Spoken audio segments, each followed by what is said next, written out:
So good morning ಮಕ್ಕಳೆಲ್ಲರಿಗೂ. ಮಕ್ಕಳೇ, ಇವತ್ತಿನ ತರಗತಿಯಲ್ಲಿ ನಾವು ಕ್ರಿಯಾಪದಗಳ ಬಗ್ಗೆ ಚರ್ಚೆ ಮಾಡ್ತೀವಿ. ಅದಕ್ಕೂ ಮುನ್ನ ಒಂದು ಚಿಕ್ಕ ಪುನರಾವರ್ತನೆ. ಹಿಂದಿನ ತರಗತಿಯಲ್ಲಿ ನಾವು ಏನು ಮಾಡಿದ್ವಿ? ಕಾಲಗಳ ಬಗ್ಗೆ.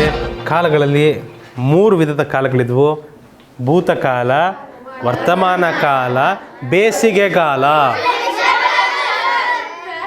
ಬೇಸಿಗೆ ಕಾಲ ಇಲ್ಲಮ್ಮ, ಇದರಲ್ಲಿ ಭವಿಷ್ಯತ್ ಕಾಲ ಇರೋದು. ಅರ್ಥ ಆಯ್ತಾ? ಸೊ ಭೂತಕಾಲ ಅಂದರೆ ಹಿಂದೆ ನಡೆದಿರೋದು, ವರ್ತಮಾನ ಕಾಲ ಅಂದರೆ ಈಗ ನಡೆಯುವುದು, ಭವಿಷ್ಯತ್ ಕಾಲ ಅಂದರೆ ಮುಂದೆ ನಡೆಯುವುದು. ಸೊ ಈ ರೀತಿ ಸೂಚಿಸಲು ಕೆಲವೊಂದು ಕ್ರಿಯಾಪದಗಳನ್ನು ಬಳಸ್ತಿದ್ವಿ ನಾವು. ಅದಕ್ಕೆ ನಾವು ಕಾಲಗಳಂತ ಕರಿತಿದ್ವಿ. ಅದರ ಕ್ರಿಯಾಪದ ಅಂದರೆ ಏನು? ಕ್ರಿಯೆ. ಕ್ರಿಯೆ ಅಂದರೆ ಏನು? ಕ್ರಿಯೆ ಅಂದರೆ ಏನು? ಒಂದು ಕೆಲಸ. Wow, very good. ಏನಪ್ಪ ನಿಮಗಿದೆಲ್ಲ ಗೊತ್ತಿದೆಯಾ? ಕರ್ತೃ ಎಲ್ಲ ಗೊತ್ತಾ? ಓಕೆ. ಕರ್ತೃವಿನ ಕೆಲಸವನ್ನು ಸೂಚಿಸುವುದೇ ಕ್ರಿಯಾಪದ. ನಿಮಗೆ ಗೊತ್ತಿದೆ. ಕೆಲಸಕ್ಕೆ ಬಳಸುವ ಎಲ್ಲ ಪದಗಳೇನಂತ ಕರಿಬೋದು? ನಾವು ಕ್ರಿಯಾಪದ ಅಂತ ಕರಿಬೋದು ಮಕ್ಕಳೇ. Very good. ನಿಮಗೆ ಗೊತ್ತಿದೆ, ಕರ್ತೃವಿನ ಕ್ರಿಯೆಯನ್ನು ಹೇಳುವ ಪದ ಕ್ರಿಯಾಪದ ಆಗಿದೆ. ಕರ್ತೃವು ಮಾಡುವ ಕೆಲಸವನ್ನು ತಿಳಿಸುವುದರಿಂದ ವಾಕ್ಯದಲ್ಲಿ ಪ್ರಧಾನ ಪಾತ್ರ ವಹಿಸ್ತದೆ. ಎಂತಹ ಪಾತ್ರ? ಸೊ ಕ್ರಿಯಾಪದಗಳು ವಾಕ್ಯದಲ್ಲಿ ಬಹಳ ಮುಖ್ಯ ಪಾತ್ರವನ್ನು ವಹಿಸ್ತವೆ. ಉದಾಹರಣೆಗೆ, ರಮೇಶನು ನದಿಯಲ್ಲಿ ಈಜಿದನು. ಇಲ್ಲಿ ಕ್ರಿಯಾಪದ ಯಾವುದು? ಈಜು. ಈಜುವುದು. ಕರೆಕ್ಟ್. ರೈತನು ಭತ್ತವನ್ನು ಜೋಳದಲ್ಲಿ ತುಂಬುವನು. ತುಂಬು ಕ್ರಿಯಾಪದ ಆಗ್ತದೆ. ತುಂಬುವುದು. ಕರೆಕ್ಟ್. ಎತ್ತುಗಳು ಗದ್ದೆಯಲ್ಲಿ ನೇಗಿಲನ್ನು ಕಾಲು ಮುಟ್ಟು ಬರ್ತಾರೆ, ತಪ್ಪಪ್ಪ. ಎತ್ತುಗಳು ಗದ್ದೆಯಲ್ಲಿ ನೇಗಿಲನ್ನು ಎಳೆಯುವುದು. ಎಳೆಯುವುದು. ಎಳೆ ಇದಕ್ಕೆ ಕ್ರಿಯಾಪದ ಆಗ್ತದೆ. ಸರಿನಾ ಮಕ್ಕಳೇ? ಕ್ರಿಯಾಪದದ ಮೂಲ ರೂಪ ಯಾವುದು? ಕ್ರಿಯಾಪದದ ಮೂಲ ರೂಪ ಕ್ರಿಯಾ ಪ್ರಕೃತಿ ಅಂತ ಕರಿತೀವಿ, ಅಥವಾ ಅದಕ್ಕೆ ಧಾತು ಅಂತ ಕರಿತೀವಿ. ಫಾರ್ ಎಕ್ಸಾಂಪಲ್, ಉದಾಹರಣೆಗೆ ಈಗ ತಿನ್ನುತ್ತಾನೆ ಅಂತ ಹೇಳ್ತಾರೆ, ತಿನ್ನುವನು, ತಿನ್ನುವರು, ತಿನ್ನಲಿ, ತಿಂದಿತು, ತಿನ್ನುತ್ತಾಳೆ, ತಿನ್ನುತ್ತದೆ. ಈ ಥರ ಮುಂತಾದ ಕ್ರಿಯಾಪದದ ರೂಪಗಳಿದ್ದಾವೆ. ಆದರೆ ಇವುಗಳಲ್ಲಿ ಮೂಲ ರೂಪ ಏನು? ತಿನ್ನು. ಧಾತು ಏನದು? ತಿನ್ನು. ಕ್ರಿಯಾ ಪ್ರಕೃತಿ ಏನು? ತಿನ್ನು. ಮೂಲ ರೂಪ ಏನು? ತಿನ್ನು. ಆ ತಿನ್ನುವನ ಪದನ ಈ ನಾನಾ ರೂಪಗಳಲ್ಲಿ ನಾವು ತೋರಿಸಿದ್ದೀವಿ. ಕರೆಕ್ಟಾ? ನಾನಾ ರೂಪಗಳಲ್ಲಿ ಕನ್ನಡದಲ್ಲಿ ಬಳಸ್ತೀವಿ ಥರ. ಸೊ ಅದರ ಮೂಲ ಕ್ರಿಯಾರೂಪ ಏನಾದರೂ ಕ್ರಿಯಾ ಪ್ರಕೃತಿ ರೂಪ ತಿನ್ನು, ಅಥವಾ ಧಾತು ಯಾವುದಾದ್ರೂ ಅದರ ಧಾತು ಯಾವುದು? ತಿನ್ನು. ಇದೇ ಥರ ಒಂದು ಉದಾಹರಣೆ ಇದೆ ಮಕ್ಕಳೇ. ಒಂದು ಕೋಷ್ಟಕ ಇದೆ ನನ್ನ ಹತ್ರ. ಕೋಷ್ಟಕದಲ್ಲಿ ನೋಡು ಎಂಬ ಧಾತು ಬಳಸಿದ್ದೀವಿ. ನೋಡು ಎಂಬ ಧಾತುನ ಭೂತಕಾಲದಲ್ಲಿ, ವರ್ತಮಾನ ಕಾಲದಲ್ಲಿ ಮತ್ತು ಭವಿಷ್ಯತ್ ಕಾಲಗಳ ಕ್ರಿಯಾಪದ ರೂಪ ಪಡೆದಿರುವ ಕೋಷ್ಟಕ ತೋರಿಸಿದ್ದೀವಿ.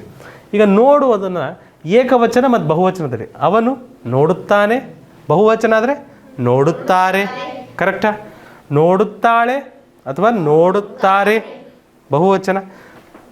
ಮತ್ತು ಇದು ಪ್ರಥಮ ಪುರುಷ, ಮಧ್ಯಮ ಪುರುಷ, ಉತ್ತಮ ಪುರುಷ ನಿಮಗೆ ಬರೋದಿಲ್ಲ, ಅದು ಎಕ್ಸಾಂಪಲ್ ಬರೋದಿಲ್ಲ, ಅದ್ರ ಬಗ್ಗೆ ಚಿಂತೆ ಬೇಡ. ನೀನು ನೋಡುತ್ತೀಯಾ? ನೋಡುತ್ತೇನೆ, ನಾನು ನೋಡುತ್ತೇನೆ, ಅದು ನೋಡುತ್ತದೆ, ನೋಡುತ್ತವೆ, ಬಹುವಚನ. ಏಕವಚನದಲ್ಲಿ ನೋಡಿದನು, ಬಹುವಚನದಲ್ಲಿ ನೋಡಿದರು, ನೋಡಿದಳು, ನೋಡಿದರು, ನೋಡಿತು, ನೋಡಿದವು, ನೋಡಿದೆ, ನೋಡಿದಿರಿ, ನೋಡಿದೆನು, ನೋಡಿದೆವು. ಮತ್ತು ಭವಿಷ್ಯತ್ ಕಾಲದಲ್ಲಿ ಹೇಳೋದಾದ್ರೆ ಏನಂತ ಹೇಳ್ತೀರಿ? ನೋಡುವನು, ನೋಡುವರು, ನೋಡುವಳು, ನೋಡುವರು, ನೋಡುವುದು, ನೋಡುವುವು, ನೋಡುವೆ, ನೋಡುವಿರಿ, ನೋಡುವೆನು, ನೋಡುವೆವು. ನೋಡ್ತಾ ಇದ್ದೀರಾ? ಪ್ರಥಮ ಮತ್ತು ಮಧ್ಯಮ ಮತ್ತು ಉತ್ತಮ ಪುರುಷ ರೂಪಗಳಂತ ಹೇಳ್ತೀವಿ. ಅದು ಬೇಡ ನಿಮಗೆ, ಅದ್ರ ಬಗ್ಗೆ ಚಿಂತೆ ಬೇಡ. ಬಟ್ ನೋಡು ಎಂಬ ಪದವನ್ನೇ ಬಳಸಿ ಭೂತ, ಭವಿಷ್ಯ ಮತ್ತು ವರ್ತಮಾನ ಕಾಲದಲ್ಲಿ ಏಕವಚನ ಮತ್ತು ಬಹುವಚನ ರೂಪದಲ್ಲಿ ಎಷ್ಟು ಥರ ನಾವು ಇದನ್ನು ಬಳಸ್ಬೋದು. ಒಂದೇ ಕ್ರಿಯಾಪದ, ಮೂಲ ಕ್ರಿಯಾ ಪ್ರಕೃತಿ ಏನಿದೆ, ಧಾತು ಏನಿದೆ, ನೋಡು, ಅದಕ್ಕೆ ಇಷ್ಟು ರೀತಿ ನಾವು ರೂಪಗಳನ್ನು ಕೊಡ್ಬೋದು. ಈ ರೀತಿ ನಾವು ಉಪಯೋಗ ಮಾಡ್ಬೋದು. ಅರ್ಥ ಆಯ್ತಾ ಮಕ್ಕಳೇ? ಕ್ರಿಯಾಪದ ಅಂದರೆ ಗೊತ್ತಾಗಿದೆ ನಿಮಗೆ? ಕ್ರಿಯಾಪದ ಗೊತ್ತಾಯ್ತಾ? ನಾವು ಪ್ರಶ್ನೆಗಳಿಗೆ ಹೋಗ್ಬೋದಾ ನೇರವಾಗಿ? ಭಾಳ ಕೆಲಸ ಅಂದರೆ ಕ್ರಿಯಾಪದ. ಅರ್ಥ ಆಗುತ್ತಲ್ವ? ಕೆಲಸಗಳ ಬಗ್ಗೆ ಗೊತ್ತಲ್ವ ನಿಮಗೆ? ನೋಡಿ, ಪ್ರಶ್ನೆಗಳನ್ನು ನೋಡಿ, ಅಭ್ಯಾಸ ಮಾಡೋದ್ರಿಂದಲೇ ಹೆಚ್ಚು ಕಲಿಬೋದು ನೀವು. ಕ್ರಿಯಾಪದದ ಮೂಲ ರೂಪವನ್ನು ಏನಂತ ಕರಿತೀವಿ? ಕ್ರಿಯಾ ಪ್ರಕೃತಿ ಅಂತ ಕರಿತೀವಿ, ಇಲ್ಲ ಅದನ್ನು ಧಾತು ಅಂತ ಕರಿತೀವಿ. ಹೌದಲ್ವಾ? Very good. ತಿನ್ನುತ್ತಾನೆ ಪದದ ಮೂಲ ರೂಪ ಯಾವುದು? ತಿನ್ನು. ನಾವು ಚರ್ಚೆ ಮಾಡಿದ್ವಿ ಇದ್ರ ಬಗ್ಗೆ. ಕರೆಕ್ಟ್. ಕರ್ತೃವಿನ ಕ್ರಿಯೆಯನ್ನು ಹೇಳುವ ಪದವನ್ನು ಏನೆಂದು ಕರೆಯುತ್ತಾರೆ? ಕರ್ತೃವಿನ ಕ್ರಿಯೆಯನ್ನು ಹೇಳುವ ಪದ ಏನಂತ ಕರೀತಾರೆ? ಕ್ರಿಯಾಪದ ಅಂತ ಕರೀತಾರೆ. Very good. ರಮೇಶನು ನದಿಯಲ್ಲಿ ಈಜಿದನು. ಈ ವಾಕ್ಯದಲ್ಲಿ ಕ್ರಿಯಾಪದ ಯಾವುದು? ಈಜು. ಚರ್ಚೆ ಮಾಡಿದ್ವಿ, ನಾವು ಚರ್ಚೆ ಮಾಡಿದ್ವಿ ಹಿಂದೆ. ಎತ್ತುಗಳು ಗದ್ದೆಯಲ್ಲಿ ನೇಗಿಲನ್ನು ಎಳೆಯುವುದು. ಈ ವಾಕ್ಯದಲ್ಲಿ ಕ್ರಿಯಾಪದದ ಮೂಲ ರೂಪ ಯಾವುದು? ಕ್ರಿಯಾಪದ ಎಳೆಯುವುದು, ಅದರ ಮೂಲ ರೂಪ ಎಳೆ. ಎಳೆ. ಕ್ರಿಯಾಪದವು ಯಾವುದನ್ನು ತಿಳಿಸುತ್ತದೆ?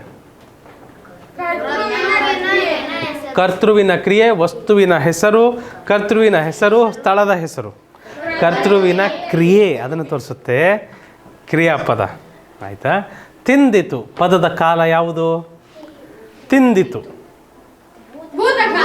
ಭೂತಕಾಲ. ತಿನ್ನು ಎಲ್ಲಿದೆಯಪ್ಪ? ಓಕೆ, ಭೂತಕಾಲ. All right. ಕ್ರಿಯಾಪದವು ಎಷ್ಟು ಕಾಲಗಳಲ್ಲಿ ಬರುತ್ತದೆ? ಇರದೆ 3 ಕಾಲ. 3 ಕಾಲದಲ್ಲಿ ಬರ್ಬೋದು ತಾನೇ? Option C. ಮತ್ತು ಯಾರಾದ್ರೂ 5 ಕಾಲ ಆಗಿದ್ರೆ ಬೇಸಿಗೆಗಾಲ, ಋತು ಮತ್ತು ಚಳಿಗಾಲ ಎಲ್ಲ ಸೇರಿಸ್ಬೇಡ್ರಿ ಅದರಲ್ಲಿ, ಸರಿನಾ? ತುಂಬುವನು ಪದದ ಮೂಲ ರೂಪ ಯಾವುದು? ತುಂಬುವನ್ನು, ಇದಕ್ಕೆ ತುಂಬು ಮೂಲ ರೂಪ, ಧಾತು ರೂಪ ತುಂಬು ಆಗುತ್ತೆ. ನೋಡು ಧಾತುವಿನ ವರ್ತಮಾನ ಕಾಲದ ರೂಪ ಯಾವುದು? ವರ್ತಮಾನ. ನೋಡುತ್ತಾನೆ. ಕರೆಕ್ಟಾ? ನೋಡುತ್ತಾನೆ. ಕ್ರಿಯಾಪದದ ಮೂಲ ರೂಪವನ್ನು ಏನೆಂದು ಕರೆಯುತ್ತಾರೆ? ಧಾತು ಅಂತ ಕರೀತಾರೆ. ಹೌದಾ? ಕ್ರಿಯಾ ಪ್ರಕೃತಿ ಅಥವಾ ಧಾತು ಅಂತ ಕರಿತೀವಿ. ತಿನ್ನುತ್ತದೆ ಪದದ ಕಾಲ ಯಾವುದು? ತಿನ್ನುತ್ತದೆ ವರ್ತಮಾನ ಕಾಲ. ಓಕೆ, ವರ್ತಮಾನ ಕಾಲ ಆಪ್ಷನ್ ಸಿ ಬರ್ತದೆ. ಗುಡ್. ಕ್ರಿಯಾಪದಗಳು ವಾಕ್ಯದಲ್ಲಿ ಸಾಮಾನ್ಯವಾಗಿ ಎಲ್ಲಿ ಬರ್ತವೆ? ಕ್ರಿಯಾಪದಗಳು ವಾಕ್ಯದಲ್ಲಿ ಸಾಮಾನ್ಯವಾಗಿ ಎಲ್ಲಿ ಬರ್ತವೆ? ವಾಕ್ಯದ ಮಧ್ಯದಲ್ಲಿ ಬರ್ತಾವ, ವಾಕ್ಯದಲ್ಲಿ ಆರಂಭದಲ್ಲಿ ಬರ್ತಾವ, ಎಲ್ಲಿ ಬೇಕಾದರೂ ಬರ್ಬೋದಾ, ಅಥವಾ ವಾಕ್ಯದ ಕೊನೆಯಲ್ಲೇ ಕ್ರಿಯಾಪದ ಬರ್ತಾವ? ತಿನ್ನಬೇಕು ನೀನು ಇವತ್ತು. ನೀನು ಇವತ್ತು ತಿನ್ನಬೇಕು. ನೀನು ತಿನ್ನಬೇಕು ಇವತ್ತು. ಎಲ್ಲಿ ಬೇಕಾದರೂ ಬರ್ಬೋದಲ್ವಾ? ನೀವು ಹೇಗೆ ಬಳಸ್ತೀರ ಅನ್ನೋದ್ರ ಮೇಲೆ ಬರ್ತದೆ ಅದು.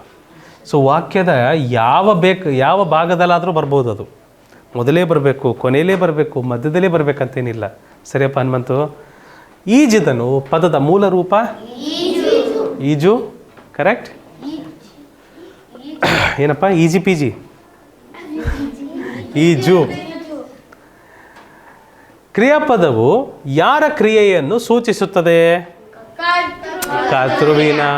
ಕರ್ತೃವಿನ ಕ್ರಿಯೆಯನ್ನು ಸೂಚಿಸುತ್ತದೆ. ತಿನ್ನುವರು ಪದದ ಕಾಲ ಯಾವುದು? ತಿನ್ನುವರು ಭವಿಷ್ಯತ್ ಕಾಲ. ತಿನ್ನುತ್ತಾರೆ, ತಿನ್ನುತ್ತಿದ್ದಾರೆ, ಅದು ಏನಾಗ್ತದೆ? ವರ್ತಮಾನ ಕಾಲ. ತಿನ್ನುವರು ಭವಿಷ್ಯತ್ ಕಾಲ, ಇನ್ನು ತಿಂದಿಲ್ಲ. ಕೆಳಗಿನವುಗಳಲ್ಲಿ ಧಾತು ಯಾವುದು? ಮೂಲ ರೂಪ ಯಾವುದು? ನೋಡು. ಕ್ರಿಯಾಪದಗಳು ಸಾಮಾನ್ಯವಾಗಿ, ಕ್ಷಮಿಸಿ, ತುಂಬುವನು ಪದದ ಕಾಲ ಯಾವುದು? ತುಂಬುವನು ಭವಿಷ್ಯತ್ ಕಾಲ ಬರುತ್ತೆ. ಸಾರಿ. ಕ್ರಿಯಾಪದಗಳು ಸಾಮಾನ್ಯವಾಗಿ ಯಾವ ಲಿಂಗದಲ್ಲಿ ಬರುತ್ತವೆ? ಕ್ರಿಯಾಪದಗಳು ಯಾವ ಲಿಂಗದಲ್ಲಿರ್ತವೆ? ತಿನ್ನುತ್ತಾನೆ, ತಿನ್ನುತ್ತಾಳೆ, ತಿನ್ನುತ್ತದೆ. 3 ಲಿಂಗ ಬರ್ಬೋದಾ? ಎಲ್ಲ ಲಿಂಗಗಳು ಬರ್ಬೋದು. ಹೌದಾ? ಎಳೆಯುವುದು ಪದದಲ್ಲಿ ಯಾವ ಲಿಂಗ ಮತ್ತು ವಚನ ಇದೆ? ಎಳೆಯುವುದು ಯಾವ ಲಿಂಗ? ಎಳೆಯುತ್ತಾನೆ ಆದರೆ ಪುಲ್ಲಿಂಗ, ಎಳೆಯುತ್ತಾಳೆ ಆದರೆ ಸ್ತ್ರೀಲಿಂಗ, ಎಳೆಯುವುದು ಅಂದ್ರೆ ಏನಾಯ್ತದು? ನಪುಂಸಕಲಿಂಗ. ಅದೊಂದೇ ಇರೋದು. ಮತ್ತು ಏಕವಚನ. ಹೌದಲ್ವಾ? ಏಕವಚನ. ಭೂತಕಾಲದ ಕ್ರಿಯಾಪದಕ್ಕೆ ಉದಾಹರಣೆ ಯಾವುದು? ಭೂತಕಾಲದಲ್ಲಿರುವ ಕ್ರಿಯಾಪದದ ಉದಾಹರಣೆ ಯಾವುದಿಲ್ಲಿ? ಭೂತಕಾಲ. ಹೋದನು, ಹೋಗುವನು ಭವಿಷ್ಯತ್ ಕಾಲ, ಹೋಗುತ್ತಾನೆ ವರ್ತಮಾನ ಕಾಲ, ಹೋಗುತ್ತಿದ್ದಾನೆ ವರ್ತಮಾನ ಕಾಲ. ಭೂತಕಾಲ, ಹೋದನು. ಕ್ರಿಯಾಪದದ ಪ್ರಮುಖ ಕಾರ್ಯವೇನು? ಸ್ಥಳ ಸೂಚಿಸುವುದು, ಕರ್ತೃವಿನ ಕ್ರಿಯೆಯನ್ನು ತಿಳಿಸುವುದು, ವಸ್ತುವಿನ ಹೆಸರು ಹೇಳುವುದು, ಗುಣ ತಿಳಿಸುವುದು. ಯಾವುದು? ಕರ್ತೃವಿನ ಕ್ರಿಯೆಯನ್ನು ತಿಳಿಸುವುದು. ಕರೆಕ್ಟ್ ಮದನ್? ತಿನ್ನಲ್ಲಿ ಪದದ ಧಾತು ಯಾವುದು? ತಿನ್. ತಿನ್ನು, ತಿನ್ನು. ನೋಡು ಧಾತುವಿನ ಭವಿಷ್ಯತ್ ಕಾಲದ ರೂಪ